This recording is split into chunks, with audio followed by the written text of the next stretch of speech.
All right, so this is another video on YouTube. I'm still getting used to YouTube, so bear with me. I'd love to hear what y'all like to see, what you want to see more of. My goal is to try to upload like 2 videos a month, but we'll see. We'll see how that goes. But anyways, I wanted to invite you in to another episode of The Art of Gather. I'm hosting a 4th of July dinner party tonight. So I'm gonna show you how I get ready, what my menu is, what my tablescape looks like, and I'm excited to show you.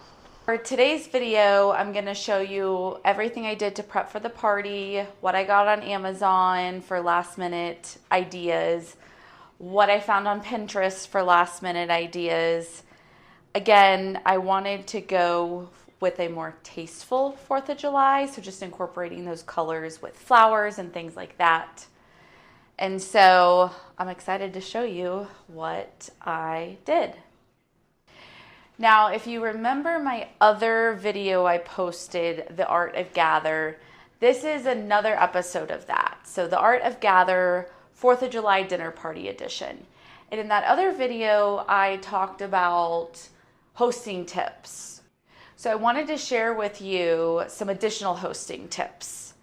Now, the 3 hosting tips for this video. The first one is I love a theme. So I think it's always fun to come up with a theme for your dinner party or your get together, right? It can be like a simple theme, right?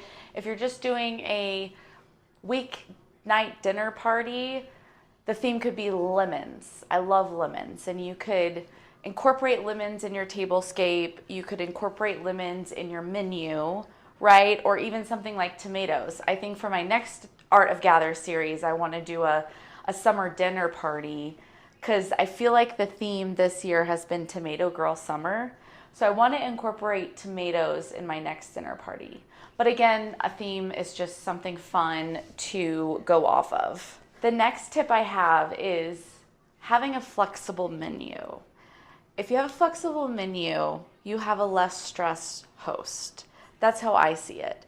So when I come up with my menus, I want to make it easy for me to prep, make ahead, or have other people bring things, right? To make it easier on me. Now, a good host will feed people, but a great host won't spend all their time in the kitchen.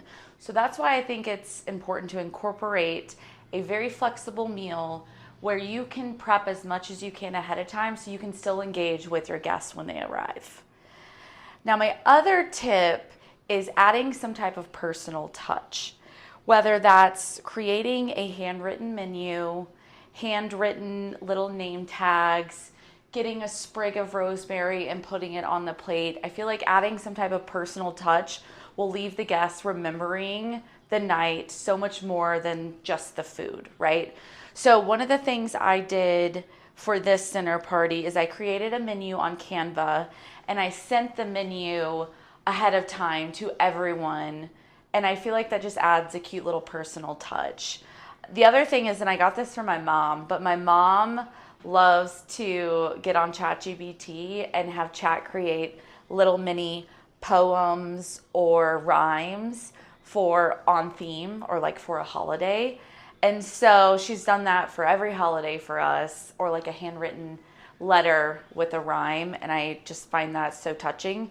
So I love doing that. So of course I sent a text with a cute ChatGPT 4th of July rhyme along with the menu. And I feel like that just adds a more personal, thoughtful touch.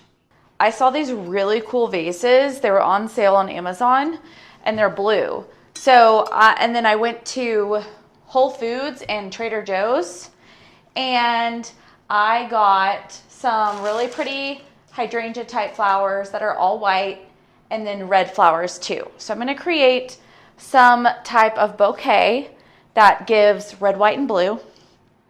And then the other thing I'm gonna do is, I found this on Pinterest. I thought it was such a cute idea. So I'm gonna do like a little welcome basket that's gonna hang on the door. So I found this on Amazon. It says welcome. I got some blue ribbon. So I'm gonna just put a little bow on that. And then I found some just fake white baby's breath and geraniums. And so I'm gonna make a little red, white, and blue bouquet out of here so that when people come in, they see it, they know what's going on. It's giving 4th of July, but not over the top. As far as the place setting, again, I wanted this to be simple. There's actually gonna be about 10 people here. So my favorite thing to do is go to Home Goods and get these nicer disposable dinnerware sets. So I'm gonna use these because I don't wanna do a lot of dishes. I know it's not the most eco-friendly, but they come with really cute styles and it's just easier on me. I'm gonna do a little place setting, and then I found these cute napkin rings on Amazon too that are red, white, and blue, but I can reuse these for other occasions.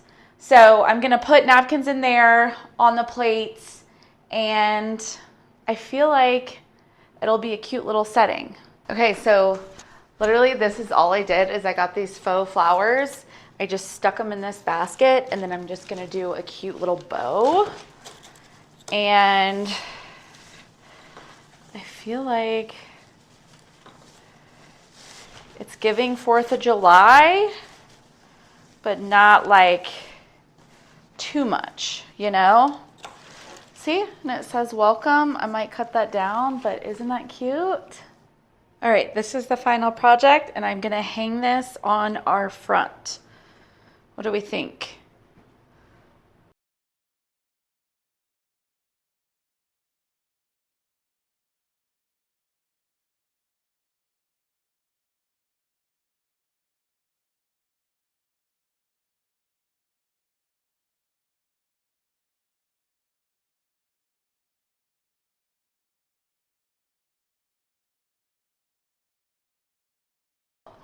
I'm gonna create my little bouquets.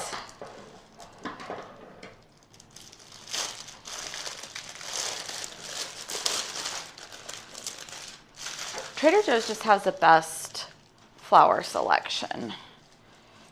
So does Whole Foods. Oop.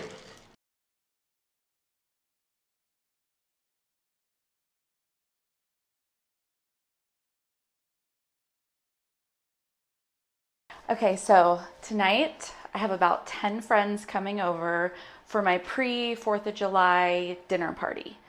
On the menu, I'm doing slow roasted pork. We're gonna make pork sliders with that. I'm also doing my famous pasta salad.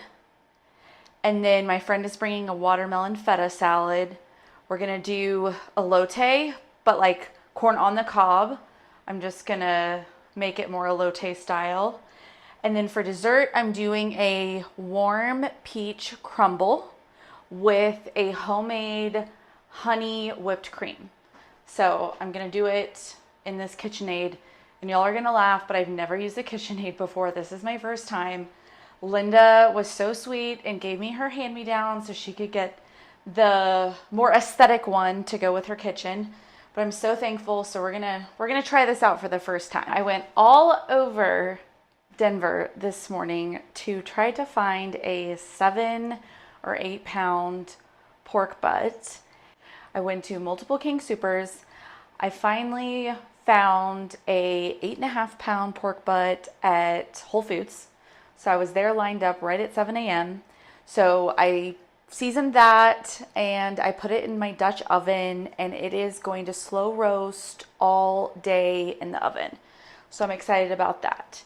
And then for my famous pasta salad, I just do like some rotini pasta, some salami, pesto, heirloom tomatoes, sun-dried tomatoes, red onion, and I'll let that chill in the fridge for most of the day. And then what else? I'm also gonna start with apps, but I just went to Trader Joe's and they have like the best dips. So dips and spreads. So I'm gonna do a little spread of dips and crackers and chips. And then again, we'll have the watermelon feta salad and Jamie's gonna roast the corn on the cob on the grill, and I think we'll be ready to go. I am just gonna let this mix up till it gets super fluffy into that whipped cream consistency. And again, I just had heavy whipping cream, honey, a little vanilla, and just a little bit of granulated sugar. All right, see, now it's fluffing. It's starting to fluff up.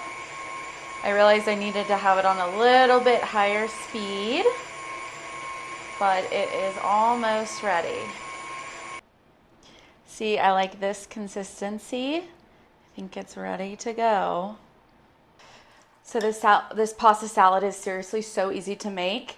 I make it all the time when we get invited to dinner parties.